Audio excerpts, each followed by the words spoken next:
आपल्यासोबत भाजप आमदार संजय केळकर हे फोन लाईनवरून जोडलेले आहेत। अतिशय दुःखद घटना या ठिकाणी घडलेली आहे। पुष्पक एक्सप्रेस मधून काही प्रवासी पडल्याची माहिती मिळते।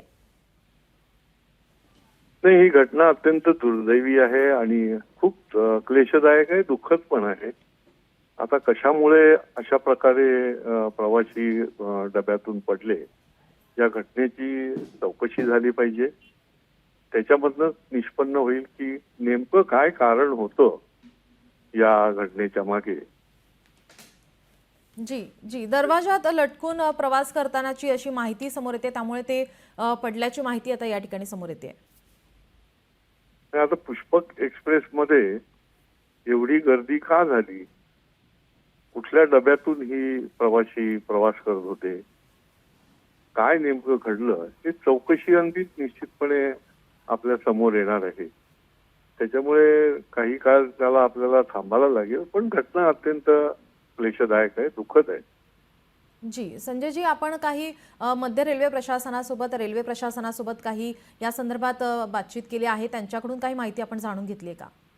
नाही, बातचीत तर करणारच आहे, कारण की सुरक्षा, सुविधा, सेवा या बाबतीमध्ये अनेक उपाययोजना ज्या आहेत त्या शासन आणि प्रशासन करत असतं।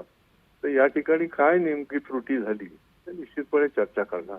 जी धन्यवाद आपण दिलेल्या या प्रतिक्रियेसाठी। पुष्पक एक्सप्रेस मधून 10 ते 12 प्रवासी ट्रॅकवर पडल्याची माहिती समोर येते, ज्यामध्ये या दुर्घटनेमध्ये 5 जणांचा दुर्दैवी मृत्यू झालेला आहे। याचा आता संपूर्ण तपास आता मध्य रेल्वे प्रशासनाकडून घेतला जातोय। रेल्वे प्रशासनानं काय म्हटलं आपण पाहतोय। पुष्पक एक्सप्रेस मधून 10 ते 12 प्रवासी पडल्याची माहिती त्यांच्याकडून देण्यात आली। कसाऱ्याला जाणाऱ्या रेल्वेच्या गार्डनं या संदर्भात माहिती दिली आहे।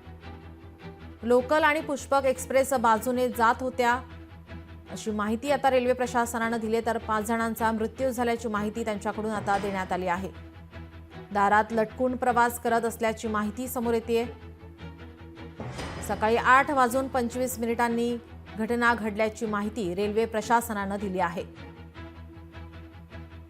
पुष्पक एक्सप्रेस मधून 10 ते 12 प्रवासी पडल्याची माहिती, काही जखमी आहेत, 5 जणांचा मृत्यू झालाय। रेल्वे प्रशासनानं या संदर्भात आता माहिती दिलेली आहे। लटकून प्रवास करताना या ठिकाणी पडल्याची माहिती समोर येते। दिवा मुंब्रा स्थानकादरम्यान हे प्रवासी पडलेले आहेत, ज्यामध्ये 5 जणांचा मृत्यू झाला, काही जखमी आहेत, त्यांना जवळच्या रुग्णालयामध्ये दाखल करण्यात आलेला आहे। मध्य रेल्वे प्रशासनाकडून आता या ठिकाणी संपूर्ण आढावा घेतला जातोय। पोलीस घटनास्थळी दाखल झालेले आहेत। नेमकी ही घटना कशामुळे घडली याचा तपास आता केला जातोय। काही काळ या ठिकाणी मध्य रेल्वेची वाहतूक ही खोळंबली होती, मात्र आता वाहतूक सुरळीत झालेली आहे। पुष्पक एक्सप्रेस मधून 10 ते 12 प्रवासी ट्रॅकवर पडल्याची माहिती दिवा मुंब्रा स्थानकादरम्यानची ही घटना आहे। दरवाजात लटकून प्रवास करताना पडल्याची माहिती मिळते। लखनौ पुष्पक एक्सप्रेस मधील ही घटना, दिवा मुंब्रा स्थानकादरम्यान हे प्रवासी पडल्याची माहिती मिळते, ज्यामध्ये 5 जणांचा दुर्दैवी मृत्यू झालेला आहे। 10 ते 12 प्रवासी पडले, ज्यामध्ये काही जण जखमी आहेत, त्यांना रुग्णालयात दाखल करण्यात आलेला आहे। दिवा मुंब्रा स्थानकादरम्यानची ही घटना सध्या समोर येत आहे। मध्य रेल्वे जनसंपर्क अधिकारी स्वप्नील नीला यांनी दिलेल्या माहितीनुसार सध्या मध्य रेल्वेची वाहतूक ही सुरळीत आहे, मात्र ही घटना का घडली याचा तपास आता त्यांच्याकडून घेतला जातोय।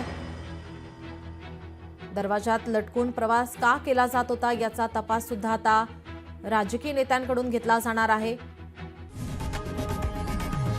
लोकशाही मराठी ऐका, पहा, जागरूक रहा।